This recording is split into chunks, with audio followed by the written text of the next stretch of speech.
Assalamualaikum warahmatullahi wabarakatuh dan selamat pagi. Cikgu harap kamu semua berada di rumah dalam keadaan yang sihat sejahtera dan sekarang bersedia untuk sesi pembelajaran kita pada hari ini. Okey, sebenarnya apa yang kita nak belajar hari ini adalah benda yang telah kamu belajar dekat rumah melalui projek menanam biji benih yang kita dah buat. Kamu dah belajar daripada mak ayah kamu belajar daripada pengalaman kamu menjaga biji benih yang cikgu bagi. Dan cikgu dah tengok dah video yang kamu hantar, banyak yang berjaya. Yang pokok dia dah besar-besar, yang sihat. Jadi hari ini kita akan belajar tajuk tumbuhan dengan lebih mendalam supaya kamu boleh lebih faham benda yang sudah berlaku, benda yang kamu alami dalam projek yang kamu dah buat. Okey, apa yang kita akan belajar hari ini? Yang pertama sekali adalah kepentingan tumbuhan. Kepentingan tumbuhan ni maksudnya adalah apa fungsi tumbuhan ni kepada manusia, fungsi tumbuhan ni kepada haiwan. Itu yang kita akan belajar hari ini. Apa fungsi, apa kegunaan tumbuh-tumbuhan ni. Yang kedua, yang ni keperluan asas biji benih untuk bercambah. Maksudnya kat sini, benda apa yang biji benih ni perlukan untuk dia boleh bercambah. Okey, kamu dah tanam pokok kan? Kamu dah tanam biji benih, kamu dah tengok kamu punya biji benih tu bercambah. Jadi hari ni cikgu akan terangkan benda apa yang sebenarnya biji benih tu perlukan supaya dia boleh bercambah. Yang ketiga, yang ini akhir sekali kita akan belajar tentang tumbesaran pokok. Kita dah belajarkan tentang tumbesaran manusia. Tumbesaran haiwan pun kita dah belajar. Jadi hari ini cikgu akan sentuh, cikgu akan ajar kamu tentang tumbesaran pokok. Okey, yang pertama sekali adalah tajuk dia kepentingan tumbuhan. Okey, tengok ni. Kepentingan tumbuhan kita ada 4. Kita ada 4 kepentingan utama tumbuhan ni. Okey, yang pertama sekali yang ini kita tengok menjadi tempat tinggal kepada haiwan. Haiwan apa? Sebab ada setengah haiwan macam contohnya tupai, burung-burung, serangga, dia jadikan tumbuh-tumbuhan ni sebagai tempat tinggal dia. Dia tinggal atas pokok, dia tinggal dalam lubang-lubang yang ada di pokok. Jadi kegunaan tumbuhan ni yang pertama adalah dia menjadi tempat tinggal tumbuhan. Kegunaan yang kedua, yang ini sebelah kanan, sumber udara untuk manusia dan haiwan bernafas. Awak tengok kat gambar dalam video tu. Okey, nampak dia bernafas kan? Dia bukannya keluar buih tu udara. Okey. Manusia dan haiwan pun bernafas kan? Kita sedut udara, kita hembus semula udara. Jadi udara yang ada dekat sekeliling kita ni mudah untuk awak faham, dia datang daripada tumbuh-tumbuhan. Tumbuh-tumbuhan ni dia mengeluarkan udara untuk kita manusia dan juga haiwan boleh bernafas. Jadi kamu kena ingat nombor 2, tumbuhan ni dia mengeluarkan udara supaya kita manusia dan juga haiwan boleh bernafas. Yang ketiga, yang ini pula sumber makanan untuk manusia dan haiwan. Tumbuh-tumbuhan ni ada yang mengeluarkan buah, betul tak? Jadi tumbuh-tumbuhan ni dia menjadi sumber makanan untuk kita. Kalau kita manusia, awak suka makan buah apa? Buah apple, buah mangga, buah nenas, buah betik. Lepas tu kita ada makan sayur-sayuran juga kan, macam apa? Macam timun, berbawang, apa semua tu. Benda-benda tu semua datang daripada tumbuh-tumbuhan. Haiwan pun ada kan yang makan tumbuh-tumbuhan. Macam contoh dalam yang ini, panda tu makan daun kan. Jadi tumbuh-tumbuhan ni manusia boleh makan, haiwan pun boleh makan. Dia menjadi sumber makanan kita. Yang keempat, yang ini sumber ubat-ubatan untuk manusia dan haiwan. Okey.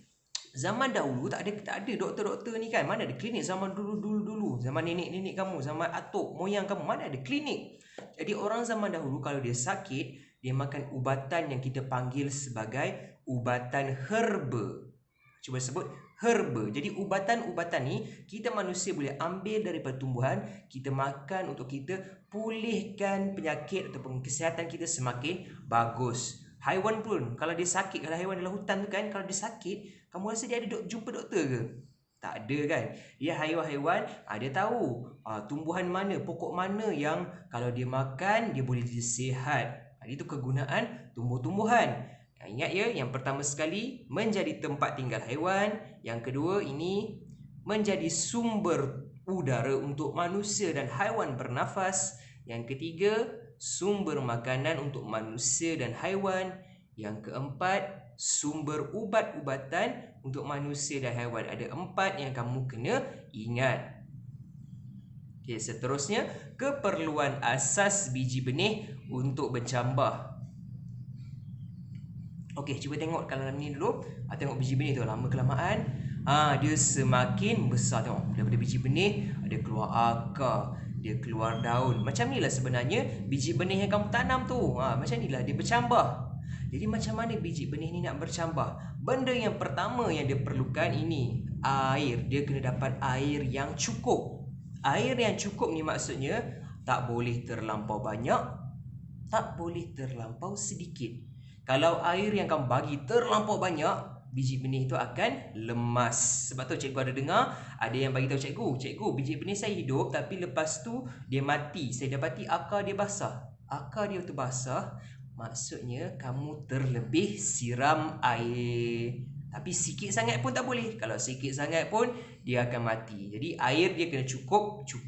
Faham? Tak boleh terlalu banyak, tak boleh terlalu sedikit. Ini benda yang pertama yang dia perlukan. Air yang cukup. Yang kedua ini udara. Udara yang dekat sekeliling kita ni. Kalau kita simpan biji benih dalam bekas yang bertutup. Contohnya, contohlah ni kan. Ni dalamnya ada kopi, ada serbuk kopi. Kalau kamu letak biji benih kamu dalam ni kan, biji benih kamu tak akan bercambah sebab dalam ni udara dia tertutup. Tak ada udara yang boleh masuk. Jadi biji benih kamu tak akan bercambah. Biji benih dia perlukan udara. Yang ketiga, yang ini suhu yang sesuai. Suhu yang sesuai ni maksudnya suhu yang tidak terlalu panas. Maksudnya jangan kamu pergi jemur biji benih kamu terlalu panas. Memang dia tak akan tumbuh. Dan tak boleh juga suhu yang terlalu sejuk. Kalau kamu letak biji benih kamu dalam peti ais pun biji benih kamu takkan bercambah. Suhu yang sesuai ni, suhu yang ada dekat persekitaran ni, suhu yang ada dalam rumah kamu. Itu yang kita panggil suhu yang sesuai. Jadi ada 3 benda yang biji benih perlukan, iaitu yang pertama air, yang kedua udara, yang ketiga suhu yang sesuai. Okey, seterusnya tumbesaran pokok. Okey, tak nampak sangat. Cuba turun sini. Okey, tumbesaran pokok. Okey, cuba tengoklah video tu. Pokok tu daripada kecil dia, dia jadi besar. Makin lama dia makin tinggi. Apabila pokok membesar, okey. Apabila pokok membesar, cuba tengok yang ni. Yang pertama sekali. Apabila pokok ni membesar, tinggi pokok tu makin lama makin bertambah. Kalau perasan kan, biji benih kamu yang anak pokok dia lama-lama kecil, makin lama makin tinggi kan. Sama lah juga dengan mana-mana pokok, makin lama apabila dia membesar, tinggi dia akan bertambah. Macam kamu lah, masa kamu umur setahun, tinggi kamu tinggi ni, makin lama makin tinggi. Pokok pun sama, tumbuhan pun sama. Apabila dia makin besar, dia semakin tinggi. Okey, seterusnya yang ini. Tengok bilangan daun. Apabila pokok semakin membesar, daun dia pun bertambah. Cuba tengok video ni. Tengok. Mula-mula berapa daun? Tengok video ni. Daripada 2 jadi 4, jadi 6, jadi 8. Jadi pokok bila membesar, bilangan daun dia semakin bertambah. Tapi kalau kamu manusia, adakah kamu makin besar, tangan kamu bertambah? Ada tak? Tak ada kan. Manusia, tangan kita, jumlah tangan kita sama sahaja. Tak ada pula masa umur setahun kamu ada 2 tangan, tiba-tiba sekarang kamu dah 2 ada 10 tangan. Tak ada kan. Okey, seterusnya tengok yang ini pula, saiz daun. Apabila pokok semakin membesar, daun dia semakin besar. Saiz daun dia semakin besar. Maksudnya masa dia kecil-kecil, kamu tengok pokok benih, anak pokok kamu, daun dia mula-mula kecil kan, makin lama daun dia semakin membesar. Itu yang berubah. Yang ketiga, lilitan batang. Lilitan batang ni apa dia? Senang kamu nak ingat. Lilitan batang ni adalah saiz batang dia. Tengok ni. Batang yang mendegak tu kan.